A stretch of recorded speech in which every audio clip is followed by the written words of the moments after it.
Hello, YouTube. Welcome back to another episode of Sports News. I'm your host, Kyle Alexander, and I'm gonna just say something real quick. Just a little disclaimer. Now, I know in my previous episode, I said my next episode or the episode after that was gonna be my NFL off-season grades, but when I was writing my notes down on my iPad. The app I use, it got clear. Like all my notes got cleared out. So I'm gonna have to get to that. Gonna have to push that episode back a little bit. But for this one, I just figured since the school year is about to start and college football season started, I figured there was a lot of quarterbacks that transferred this year. So how about I do this next video, which is a transfer QB watch and my grades on their performance. So last night was the end of week 1 of the college football season. Saw a couple good games. We saw some upsets like Boise State coming back and beating Florida State. We saw Iowa State and Northern Iowa go into double overtime. Had a couple crazy games. So with that being said, I'm going to hop into this now. These are the notable QB transfers that actually start. So Tate Martell obviously won't be on here because he's not starting. But these are just notable QBs that transferred this year and their debut performance and how they played. So first up, I believe this is probably one of the biggest ones. And we have Justin Fields, quarterback, formerly of Georgia, now transferred to no, I'm gonna say it's for the OSU fans, to the Ohio State. Now y'all try and get that what's the name, copyrighted. But in his debut, he played Florida Atlantic, and I'm gonna just go over his stats.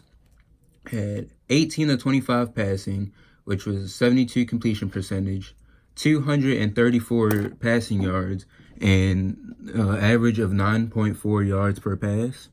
He also threw for 4 touchdowns and 0 interceptions. So that's a pretty good day in the air. He looked pretty poised. I'm pretty sure and I remember they said he had 3 touchdowns in 6 minutes.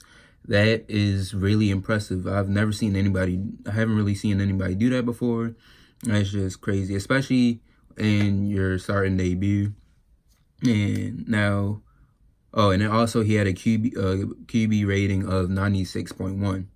All right, so amazing day in the air, over 200 yards and 4 touchdowns, no interceptions.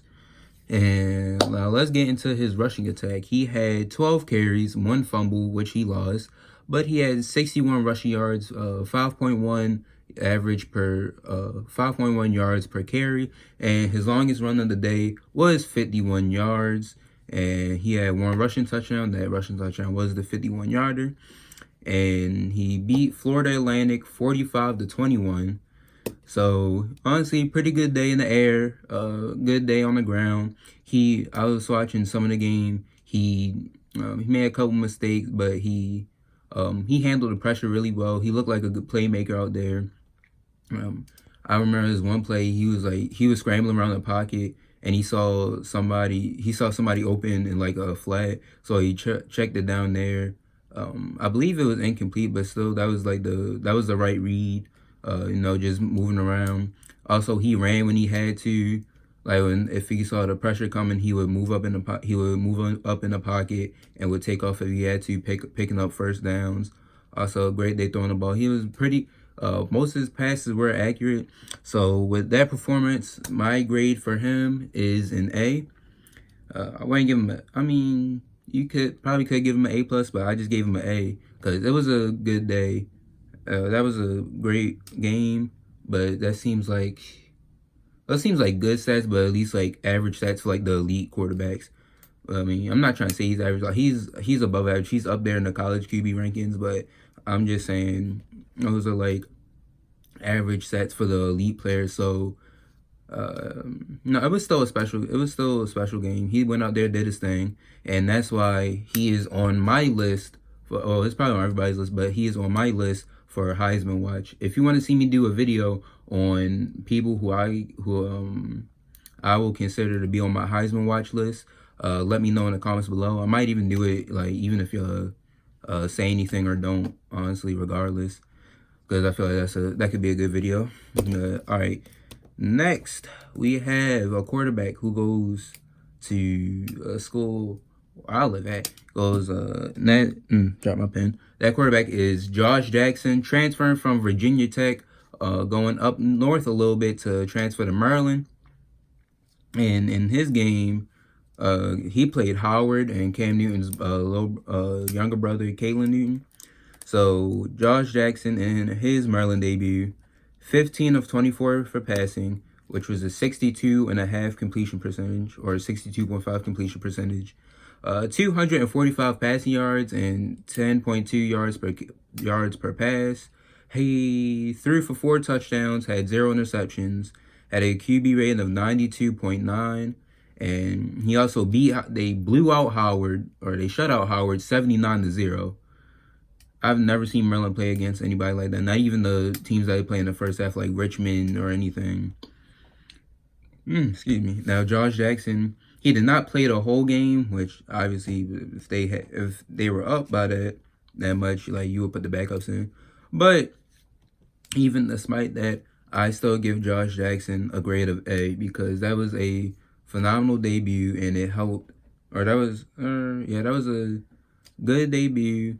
And he showed everybody, hey, like, you talking about all these other transferring quarterbacks, you should at least, like, look at me. Like, why he's saying, like, hey, no, watch out, nation. Like, I'm here to, like, put my name in the Heisman voting. I don't know how I'm trying to word it, but you know what I'm trying to say. He's basically putting the nation on notice. And with that grade, I give him I'm pretty sure. Yeah, I gave him an A. And he got them up to a big lead that they pulled him early, had to put the backups in. So he got them up to a big lead, and it was a big help in the 79-0 shutout. Next up, we're going all the way over to the west side, but it's not in California, as we head up a little north of California, or not a little, head up north of California, 2 states north, as we head to Washington to see a former Georgia quarterback, Jacob Eason, play in his debut as he played East Washington. Now, Eason in his debut went 27 of 36 for passing, had 75 completion percentage.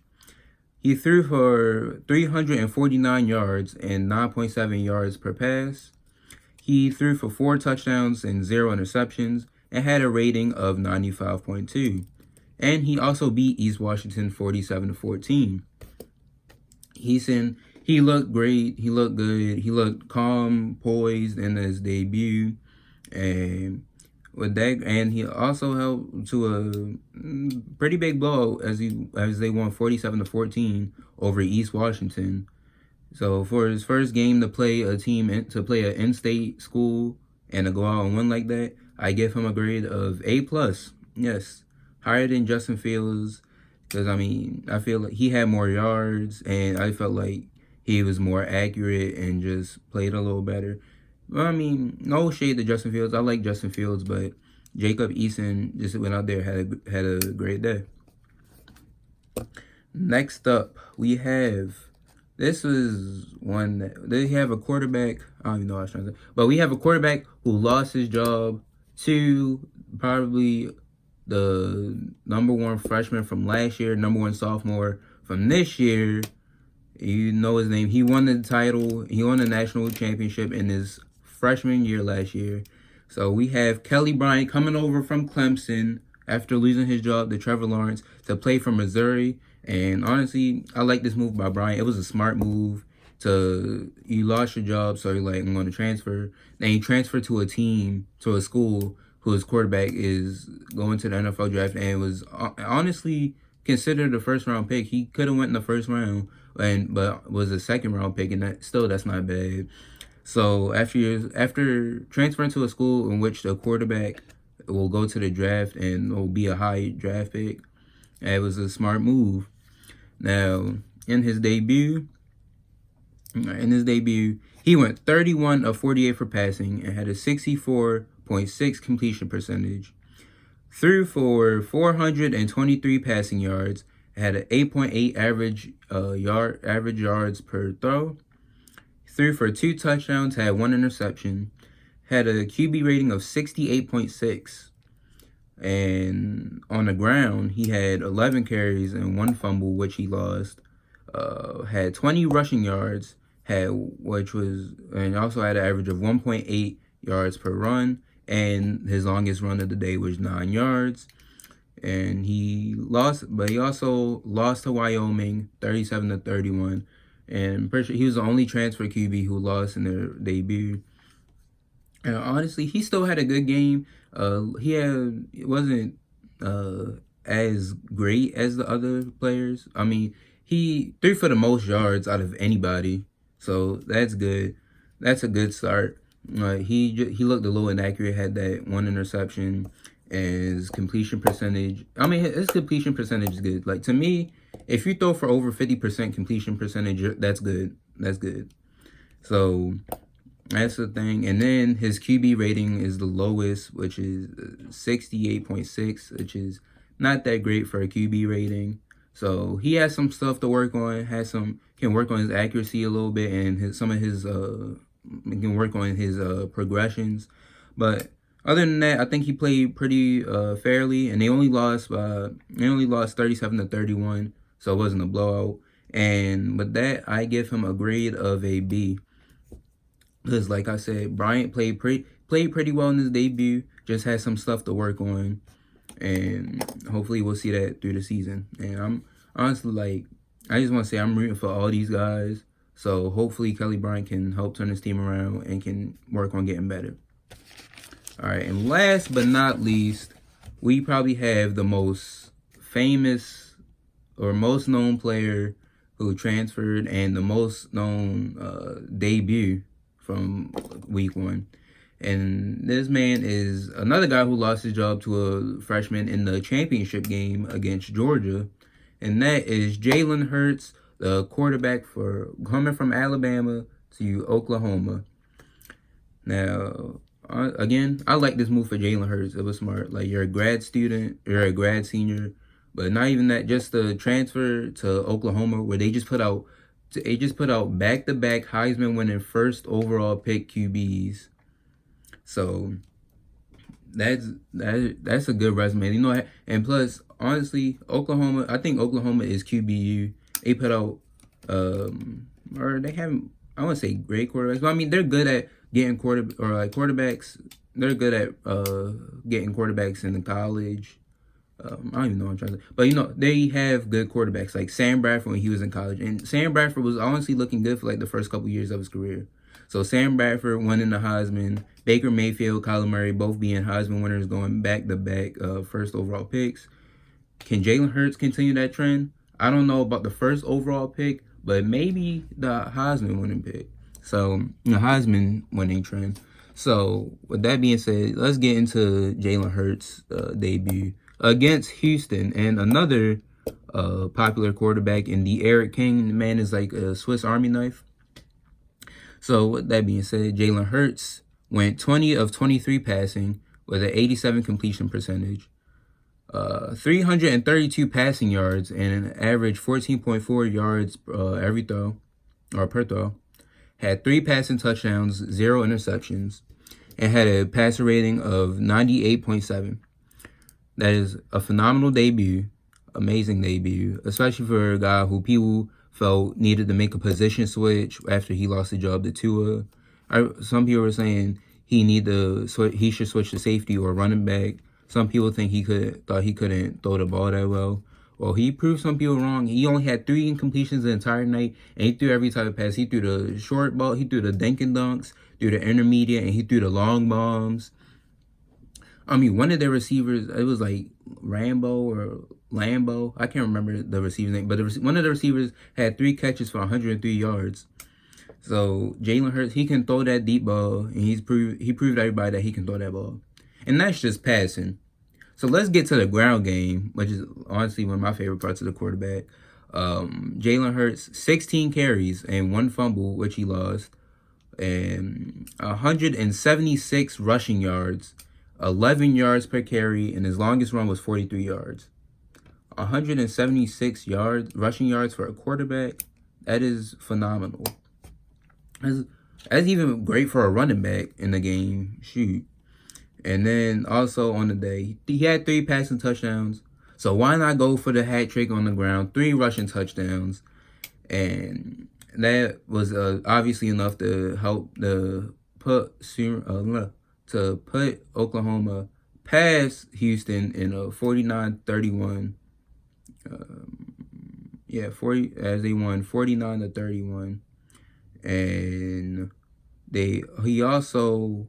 All right, guys. Sorry about that. I just wanted to check the score because I felt like I was wrong for some reason. But Oklahoma did beat Houston 49-31, and Jalen Hurts also broke the Oklahoma record for total offensive yards in a debut with 508 total yards of offense by himself.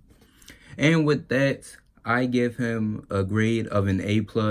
I felt he had the best debut out of everybody, getting 3 touchdowns on the ground and in the air.